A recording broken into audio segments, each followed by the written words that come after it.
السلام علیکم ورحمۃ اللہ وبرکاتہ۔ اسماء الحسنہ کی سیریز میں ایک نئے نام القریب کے ساتھ آپ کی خدمت میں حاضر ہوں۔ اللہ تعالیٰ کے خوبصورت، پیارے، بابرکت اور حسین ناموں کا تذکرہ ہم جو کر رہے ہیں، تو اس میں ایک بات جو ہم نے اپنے لیے لازم قرار دی ہے وہ یہ، پہلی بات تو یہ کہ اللہ کے یہ نام پروردگار کی بہترین صفات کو بیان کرتے ہیں، یعنی خالق کائنات کے یہ نام ہیں مگر ساتھ میں اللہ کی صفات کا بیان کر رہے ہیں۔ یہ ایسے نہیں جیسے ہم لوگوں کے نام ہوتے ہیں کہ اس کو پکارا جا سکے یا اس کو پہچانا جا سکے صرف۔ دوسری بات ہم نے اپنے لیے یہ لازم قرار دے دی ہے کہ اللہ کے ان اسماء کے ذریعے تخلقو بے اخلاق اللہ، کہ اللہ کی اوصاف کو اپنانے کی کوشش کرو۔ تو ہم جب اللہ کے ان اوصاف کو جانیں گے تو اس کے ذریعے ہم یہ جانیں گے کہ ہمیں اپنی زندگی میں ان اوصاف کو کیسے پیدا کرنا ہے اور ان کے معنی اور مفاہیم کیا ہے۔ آج کا نام القریب ہے، جیسا کہ یہ لفظ اردو زبان میں بھی استعمال ہوتا ہے، ہم عموماً استعمال کرتے ہوتے ہیں، اور یہ لفظ جو ہوتا ہے یہ بعید کے اپوزٹ ہوتا ہے، متضاد ہوتا ہے۔ یعنی قریب کسی چیز کی قربت کے لیے کہتے ہیں جو بہت دیٹس نیئر ٹو اس، اور بعید وہ چیز جو ہم سے دور ہو۔ سو قریب وہ اس کو کہتے ہیں کہ جو ہم سے دور نہ ہو، اس کو ہم قریب کہتے ہیں۔ ہمارے ہاں اردو زبان میں ہم چند ایک دیگر الفاظ جو استعمال کرتے ہیں اور جن سے ہم بہت زیادہ آشنا ہیں، میں ایک دو ایگزامپلز آپ کے سامنے عرض کرتا ہوں تاکہ ہمیں خالق کائنات کے قریب ہونا کے معنی کو اچھے طریقے سے سمجھ سکیں۔ ہم ایک لفظ اردو میں استعمال کرتے ہیں تقرب، ان تقرب پروردگار یا تقرب اللہ کے لیے اور اللہ کی قربت حاصل کرنے کے لیے، اور عموماً اپنی جب عبادات انجام دیتے ہیں تو ان عبادتوں سے پہلے وہ نیتیں جو ہم زبان سے ادا کرتے ہوتے ہیں، باقاعدہ طور پہ زبان سے کہہ رہے ہوتے ہیں، قربتاً اللہ، یعنی میں یہ نماز پڑھ رہا ہوں، کیوں؟ قربتاً اللہ۔ سو قربتاً کا مطلب وہی قریب ہونا۔ سو قربتاً اللہ، اس کا مطلب کیا ہوگا؟ یعنی کہ خداوند متعال کے قریب ہونے کے لیے۔ اور کسی کی بھی قریب ہونے کے لیے عمومی طور پر کیا کرنا ہوتا ہے؟ دیکھیں، دو طرح کا قریب ہونا ہوتا ہے۔ ایک ہوتا ہے حسی طور پہ قریب ہونا، اور ایک ہوتا ہے حقیقی طور پر قریب ہونا۔ فی الحال ہم ذات پروردگار کی بات نہیں کر رہے بلکہ لفظ قریب کا معنی سمجھنے کی کوشش کر رہے ہیں۔ کسی کے بھی حقیقتاً قریب ہونے کے لیے اس کے پاس جسم کا ہونا ضروری نہیں ہے، حصاً اس کے پاس ہونا ضروری نہیں ہے، بلکہ امیر المومنین علی ابن ابی طالب علیہ الصلوۃ والسلام نے جو نہج البلاغہ میں ارشاد فرمایا ہے، اس کا مفہوم بھی یہی بنتا ہے۔ محبت کو قرابت کی اس قدر ضرورت نہیں ہوتی جس قدر قرابت کو محبت کی ضرورت ہوتی ہے، یعنی جس کا مفہوم یہی بنتا ہے کہ جب کسی کے آپ حقیقتاً قریب ہوتے ہیں تو اس کے پاس موقع و محل اور اس کے شہر میں اور اس کے محلے میں رہنا آپ کے لیے ضروری نہیں ہوتا جب آپ حقیقتاً کسی کے قرب میں ہوتے ہیں۔ سو جب ہم کسی کے قرب کے لیے، کسی کے قربتاً فور سمبڈی ہم جب کوئی کام کر رہے ہوتے ہیں تو اس کا مطلب یہ ہوتا ہے کہ ہم وہ طریقہ اختیار کرنا چاہ رہے ہیں جس کے ذریعے اس کے قریب ہوا جا سکتا ہوتا ہے، اور وہ ذرائع استعمال کرنا چاہ رہے ہیں کہ جس کے ذریعے ہم اس کے قریب ہو سکتے ہیں۔ لہٰذا جب ہم نماز کے نیت میں جب ہم کہتے ہیں مثلاً کہ قربتاً اللہ، تو اس کا مطلب یہ ہوتا ہے کہ یہ وہ طریقہ ہے، یہ وہ ذریعہ ہے جس کے ذریعے مجھے خالق کائنات کی قربت حاصل ہوگی۔ سو القریب یہ وہی جس کی قربت کو حاصل کرنے کے لیے ہم قربتاً اللہ اپنی زندگی کے تمام امور کو انجام دے رہے ہوتے ہیں۔ ایک اور چیز اور ایک اور ٹرم بلکہ کہوں کہ جس کو ہم سمجھتے ہوتے ہیں، وہ ہوتا ہے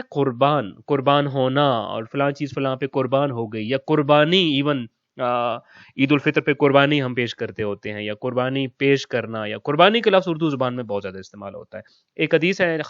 غالباً نبی کریم صلی اللہ علیہ وآلہ وسلم سے ہے کہ جس میں آپ نے فرمایا کہ الصلاۃ قربان کل تقی۔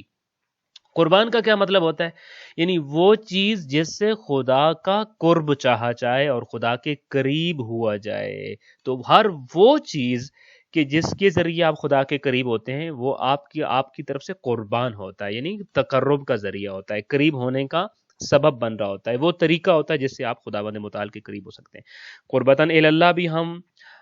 جانتے ہیں کہ اس کا مطلب کیا ہے۔ اچھا، اس معنی کے ضمن میں جب ہم قربتاً اللہ کی بات کر رہے ہیں تو ہمیں ذہن میں رکھنا چاہیے کہ قربتاً اللہ کا مطلب یہ ہوتا ہے جس چیز کے ساتھ ہم قربتاً اللہ کہتے ہیں، گویا کہ ہم ساتھ میں یہ کہہ رہے ہیں کہ یہ وہ طریقہ ہے، یہ وہ ذریعہ ہے جس سے خدا کے قریب ہوا جا سکتا ہے، بٹ اٹ ڈیپینڈس آن می کہ کیا میں بھی اس کے ذریعے خدا کے قریب ہو رہا ہوں یا نہیں ہو رہا۔ مثلا روزہ قربتاً اللہ ہوتا ہے، یعنی اس کا مطلب کیا ہے کہ if somebody wants تو وہ خدا کے قریب روزے کے ذریعے ہو سکتا ہے. آیا میں ہو رہا ہوں یا نہیں ہو رہا؟ اٹ ڈیپینڈز آن می کہ میں کیسا روزہ رکھ رہا ہوں. ایسے ہی نماز ہے. نماز ایک ایسا ذریعہ ہے، ایک ایسا طریقہ ہے جس کے ذریعے کوئی خدا کے قریب ہو سکتا ہے. بٹ آیا میں ہو رہا یا نہیں ہو رہا؟ یہ وہ کوشچن ہے جو مجھے اور ہمیں خود سے ضرور پوچھنا چاہیے کہ کیا ہم بھی اس ذریعے سے پروردگار کے قریب ہو رہے ہیں یا نہیں ہو رہے. سو قربت اللہ، قربان ایک اور لفظ جو قرآن مجید میں استعمال ہوتا ہے، اور خاص طور پر ہم مکتب اہل البیت علیہ السلام والے افراد اس لفظ سے بڑی اچھی طریقے سے آگاہ ہیں، وہ ہے القربہ، یا یہ کہہ لیجیے قرابت. ہم اردو میں اس کے لیے استعمال کرتے ہیں، میری فلاں بندے سے بڑی قرابت ہے یا قرابت داری ہے. اس کا معنی ہوتا ہے رشتہ داری ہونا، یا رشتہ دار ہونا، یا رشتے میں قریبی ہونا. یہ قربہ کا لفظ بھی یہی ہے تو اسی چیز سے، یعنی قریب ہونا. کس لحاظ سے قریب ہونا؟ رشتے میں قریب ہونا، ریلیشن میں قریب ہونا. اور اس حوالے سے جب کوئی قریب ہوتا ہے تو اس کو القربہ کہا جاتا ہے. جیسا کہ قرآن مجید میں یہ آیات بہت واضح ہیں اور ہم ان کو اکثر پڑھتے رہتے ہیں کہ وَآتِ ذَا الْقُرْبَى حَقَّهُ، اپنے قریبی جو رشتے میں جو آپ کے سب سے قریبی ہیں ان کو ان کا حق ادا کر دیجئے. اور جہاں سے آپ اندازہ کر لیجئے کہ قرآن مجید یہ کہہ رہا ہے گویا کہ رشتے میں نبی کریم صلی اللہ علیہ وآلہ وسلم کے لیے القربہ یعنی سب سے زیادہ قریب جو ہو سکتا تھا اس کو ان کا حق دینا تھا. اور حضرت نبی کریم صلی اللہ علیہ وآلہ وسلم نے حضرت زہرا سلام اللہ علیہ کو بلا کر فدق ان کے حوالے کیا. اسی طریقے سے قُل لا اسألکم علیہ اجرا الا المودۃ فی القربہ، وہاں پہ بھی القربہ کا لفظ استعمال ہو رہا ہے کہ میں کوئی اجر نہیں مانگتا رسالت کا، مگر یہ کہ میرے قربہ یعنی میرے قریبی رشتہ دار جو ہیں ان کے ساتھ مودت و محبت کا رشتہ رکھنا. قربتاً اللہ، قربان یا قربانی، اور القربہ، یہ وہ تین لفظ ہیں کہ جس کے ذریعے ہم نے قرب کا معنی سمجھا ہے. البتہ ایک اور لفظ میں جو ان سب کے بعد بیان کرنا چاہ رہا ہوں، چونکہ اب اگلا معنی ہم سمجھنے کے لیے اس لفظ کا خاص طور پہ سہارا لیں گے. البتہ یہ وہ الفاظ تھے جو اصطلاحات تھیں جن کو ہم اپنی عبادت میں استعمال کر رہے ہوتے ہیں. اگلا لفظ جو خالصتاً اس کا ڈکشنری سے تعلق ہے، اس کا آپ کہہ لیجئے کہ لغت کے ساتھ تعلق ہے، وہ ہے لفظ ہے مقاربت. مقاربت بھی اسی سے نکلا ہے، اور مقاربت کا معنی ہوتا ہے ایک دوسرے کے قریب ہونا. اور آپ جانتے ہیں کہ مقاربت کا لفظ جو ہوتا ہے وہ میاں بیوی کے مخصوص فعل کے لیے ایک دوسرے کے قریب آنے کے لیے استعمال ہوتا ہے. اس لمحے کو کیوں مقاربت کہتے ہیں؟ حالانکہ میاں بیوی تو ہر وقت قریب ہوتے ہیں، تقریباً ایک گھر میں رہتے ہیں، اور ان کا رشتہ بھی قربت کا ہوتا ہے، ان کی ایک دوسرے سے ہم آہنگی بھی ہوتی ہے، دل لگی بھی ہوتی ہے، اور وہ یقینی طور پر وہ حسن بھی قریب ہوتے ہیں اور حقیقتاً بھی قریب ہوتے ہیں. مگر جب کسی ایک مخصوص فعل کے لیے میاں بیوی ایک دوسرے کے پاس جب جاتے ہیں تو اس لمحے کو قربت کہتے ہیں. اس سے اندازہ یہ ہوتا ہے کہ قربت کے لیے انسان کو سمعن بھی قریب،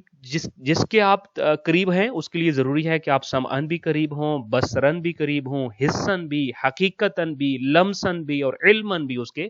قریب ہونا چاہیے. اب ہم ذرا یہ دیکھتے ہیں کہ جب ہم یہ کہتے ہیں کہ خدا ہم سے قریب ہے تو اس کا معنی کیا ہوتا ہے. قرآن مجید میں ایک آیا ہے کہ جس میں پروردگار خود یہ اعلان کر رہا ہے کہ اذا سألک عبادی انی فانی قریب اجیب دعوت الداعی اذا دعانی، کہ اے نبی جب آپ سے میرے بندے میرے بارے میں سوال کرتے ہیں تو ان سے کہہ دیجئے کہ فانی قریب، میں قریب ہوں ان کے، میں قریب ہوں. یعنی اللہ یہ بتا رہا ہے کہ وہ ہم سے قریب ہے. یہ اس بات کا اعلان نہیں ہو رہا کہ ہم اس ذات کے قریب ہیں، اور بلکہ امام زین العابدین علیہ الصلوۃ والسلام کی دعا کا ایک جملہ جس کا مفہوم یہ بنتا ہے کہ پروردگار جب میں تیری طرف توجہ کرتا ہوں تو میں یہ سوچتا ہوں کہ کون ہو سکتا ہے جو میرے قریب تجھ سے زیادہ ہو، تجھ سے زیادہ کوئی میرے قریب نہیں ہو سکتا. لیکن جب میں اپنی طرف دیکھتا ہوں تو میں کہتا ہوں کہ کون بدبخت ہوگا جو میرے جتنا دور تم سے ہوگا، اور کون ہوگا وہ جو اس قدر تجھ سے، یعنی میں تیری طرف دیکھتا ہوں تو تجھے اپنے قریب پاتا ہوں، لیکن جب اپنی طرف نگاہ کرتا ہوں تو اپنے آپ کو تجھ سے، تیری ذات سے بعید پاتا ہوں. جب میرے بندے میرے بارے میں تم سے سوال کریں تو ان سے کہہ دیجئے کہ میں ان سے قریب ہوں. اگر ہم تفاسیر کو اٹھا کے دیکھیں تو قریبن کا معنی اللہ ہمارے قریب ہے، یعنی کیا مطلب ہے اس کا؟ چونکہ پروردگار مکان کے حساب سے تو قریب نہیں ہو سکتا نا ہمارے، کہ وہ ہم یہ کہیں کہ چونکہ فاصلے اور مکان کے حساب سے اللہ ہمارے قریب ہے، چونکہ خدا تو کسی خاص مقام پر موجود نہیں ہوتا کہ جس سے ہم کہیں کہ قرب کو یا بعد کو یا نزدیکی کو یا دوری کو ہم ماپ سکیں. مختلف تفاسیر میں اس کی 3 تفاسیر بیان ہوئی ہیں۔ ایک تفسیر یہ بیان ہوئی ہے کہ مدینہ میں جب نبی کریم صلی اللہ علیہ وآلہ وسلم ہجرت کر کے گئے تو اس کے بعد یہودی نبی کریم صلی اللہ علیہ وآلہ وسلم کے پاس آئے اور کہنے لگے کہ آپ کا عقیدہ تو یہ ہے کہ پروردگار عرش پر ہے، جبکہ ہم یہ دیکھتے ہیں کہ عرش اور زمین کے درمیان کتنا بڑا فاصلہ ہے،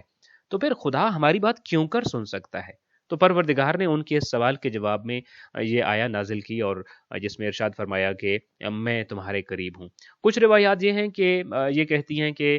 بعض اصحاب نبی کریم صلی اللہ علیہ وآلہ وسلم کے پاس آئے اور انہوں نے گفتگو کا طریقہ جاننا چاہا کہ اپنے پروردگار کو کیسے بلائیں۔ ایک حدیث قدسی میں ملتا ہے کہ حضرت موسیٰ نے بھی یہی سوال ایگزیکٹلی اللہ کی ذات سے کیا تھا کہ یا رب انت قریب، اے میرے رب کیا تو میرے قریب ہے،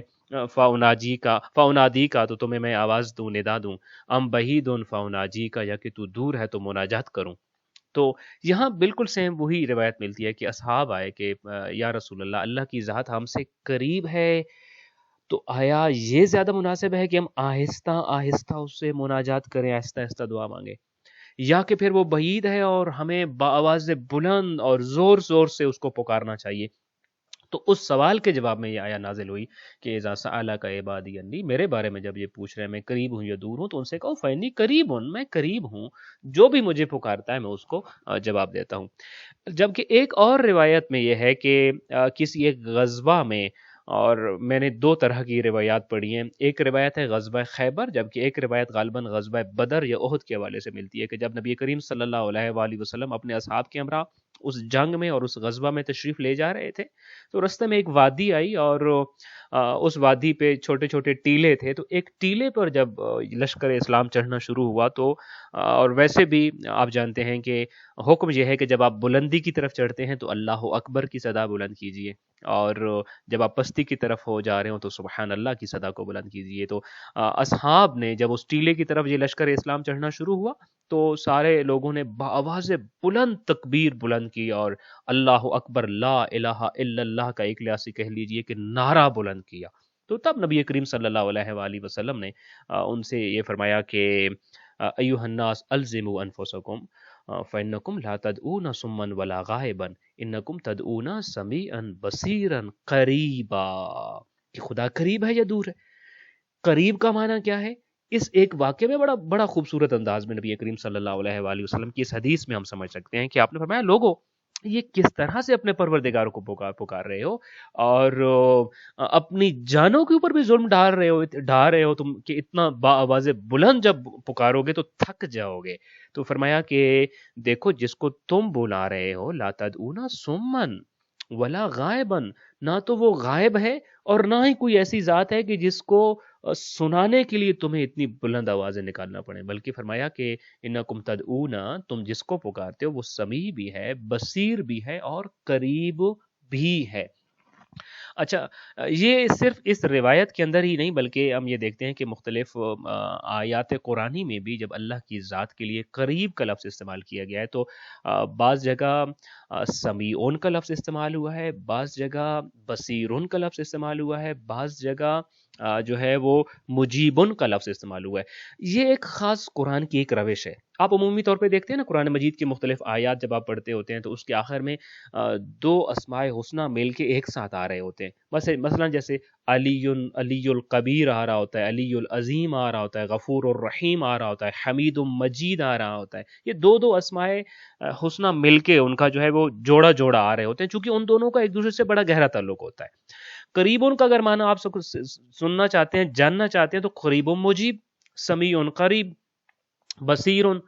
اور یہ الفاظ قرآن مجید میں 3 الفاظ ہیں جو سمیع کے ساتھ زیادہ استعمال ہوئے، یعنی کہ پروردگار کے قریب ہونے کا مطلب یہ ہے، جس کو انشاءاللہ تعالی میں ابھی آپ کے سامنے بیان کرتا ہوں کہ پروردگار قریب ہے، یعنی وہ سماعت بھی کرتا ہے ہم جو اسے پکارتے ہیں، بصیرون ہمارے حال سے بھی آگاہ ہے، ہمیں دیکھ بھی رہا ہے، اچھا صرف ہمیں سن اور دیکھ نہیں رہا بلکہ مجیبون، جب ہم اپنے حالات کے بارے میں اس کی ہیلپ مانگتے ہیں، اس سے دعا مانگتے ہیں تو ہم کو سنتا بھی ہے۔ آخری بات جو اس ضمن میں آپ کے سامنے عرض کرنا ضروری ہے وہ یہ ہے کہ جب بھی دیکھیں نا ایک چیز دوسرے کے قریب ہے تو اس کا مطلب کیا ہے، خاص طور پہ یہ آج کے اس آپ کہہ لیجیے اس اسم کے لیے ہمارے لیے ضروری ہے کہ ہم اس بات کو اگر ہم سمجھ گئے تو سمجھیے کہ ہم نے اس اسم کے معنی کو سمجھ لیا اور اس پر عمل کرنا انشاءاللہ تعالی باقی رہ جائے گا۔ اور انشاءاللہ ہم جب بھی کوئی بھی اسماء حسنہ میں سے کسی اسم کو بیان کرتے ہیں تو ہمارا مقصد یہ ہوتا ہے کہ ہم آج سے اسی لمحے سے اسی لحظے سے اس صفت کو اپنے اندر پیدا کرنے کا ریہرسل اور پریکٹس شروع کر دیں انشاءاللہ تعالی۔ اچھا، جب ہم کہتے ہیں ایک چیز دوسرے کے قریب ہے یا ایک انسان دوسرے کے قریب ہے تو اس کا مطلب کیا ہوتا ہے؟ یا میں یوں کہوں کہ قریب ہونے کے انگریڈینٹس کون سے ہیں، قریب ہونے کے خواص کون سی کریکٹرسٹکس ہیں، جب وہ پائی جاتی ہوں، جب وہ خواص پائے جاتے ہوں، جب وہ شرائط پائی جاتی ہوں تو ہم کہتے ہیں فلاں چیز فلاں کے قریب ہے۔ اچھا، اس میں سب سے پہلی چیز جو ہوتی ہے وہ ہوتا ہے کہ آپ جو ایک چیز دوسری چیز کے قریب ہے تو اس کا مطلب یہ ہے کہ وہ ایک چیز دوسری چیز کے حال سے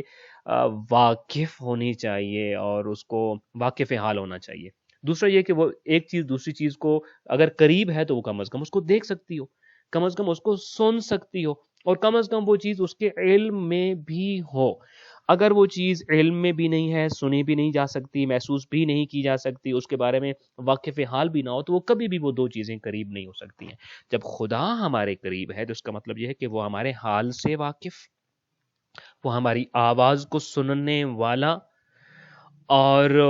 وہ ہمارے حالات کو دیکھنے والا ہے، اور ہمارے جتنے بھی حقیقت حال ہیں اور جو بھی ہمارے واقعات ہمارے اوپر گزر رہے ہیں اور جن حالات سے ہم گزر رہے ہیں ان تمام چیزوں کو جانتا ہے اور پوری کی ان احوال کا علم رکھتا ہے، تبھی وہ جو ہے وہ ہمارے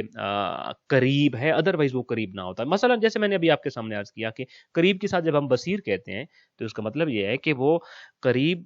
ایسا قریب ہے کہ جو سمندر کی سب سے زیادہ گہرائی میں چھوٹی سی چھوٹی چیز کو بھی دیکھ رہا ہوتا ہے، اور میں تو یقیناً اس کے مجھے تو یقینی طور پر وہ دیکھ رہا ہوگا۔ جب ہم کہتے ہیں قریب ہے یعنی وہ سمیع بھی ہے، سنتا بھی ہے اور قریب ہے، تو اس کا مطلب یہ ہوتا ہے کہ جب وہ اس زمین کے اندر اور اس کے شکم اور اس کے پیٹ میں یا اس کے پہاڑوں کے اندر اور اس کی غاروں کے اندر موجود کسی ایک پتھر میں کہ جو ہر طرف سے بند ہوتا ہے، اس کے اندر موجود ایک کیڑے کو بھی اور اس کی آواز کو بھی سنتا ہے، اس کے مسائل کو بھی جانتا ہے، اس کو بھی رزق دیتا ہے، تو بے شک یقیناً یہی ذات ہے جو ہم سے قریب ہو سکتی ہے۔ یعنی جو یہاں دیکھ سکتا ہو، جو یہاں پر بھی سن سکتا ہو، تو وہ حق بنتا ہے کہ وہ ذات قریبن ہو۔ اب جب کہ ہم اس نام کے ساتھ تعلق پیدا کرنا چاہتے ہیں تو جو ہے القریب یا قریبن سے ہم اپنے اندر جو اس نام کے ساتھ تعلق پیدا کرنے کے لیے ضروری ہے کہ اللہ کی ذات ہمارے حال سے واقف ہے، ہمیں سنتا ہے، ہمیں دیکھتا ہے، اور ہماری تمام ضرورتوں کو پورا کرتا ہے، لہٰذا وہ قریب ہے۔ لیکن کیا یہی کافی ہے کہ وہ ہمارے قریب ہو؟ کیا یہ بھی ضروری ہے ساتھ میں کہ ہم بھی اس کی قربت حاصل کرنے کی کوشش کریں اور ہم اس کے قریب ہوں؟ جیسے کہ امیر المومنین علی ابن ابی طالب علیہ السلام کو جب خیبر کے دن نبی کریم صلی اللہ علیہ وآلہ وسلم نے بھیجا تھا تو دو کوالٹیز بیان کی، بیسیکلی تو 5 کوالٹیز بیان کی تھی، ان میں سے آخری 2 کوالٹیز یہ بتائی تھیں کہ یحبہ اللہ ورسولہ ویحب اللہ ورسولہ، کہ 2 کوالٹیز یہ تھیں کہ اللہ کا رسول اور اللہ اس سے محبت کرتے ہیں۔ لیکن کیا یہ کافی ہے